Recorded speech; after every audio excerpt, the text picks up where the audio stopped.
How to draw other hoofed animals step by step for student. The goat, sheep, cow, pig, alpaca, and llama. Ebook.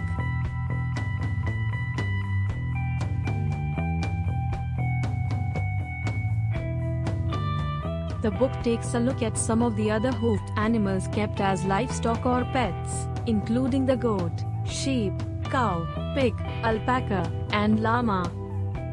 Males are called rams, and females are called ewes. Alpacas and llamas are South American camelids, members of the same family, Camelidae, that includes camels.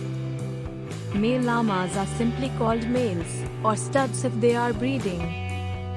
Both alpacas and llamas are known for spitting, though they tend to use spitting for dominance or defense purposes and do not usually direct it at people.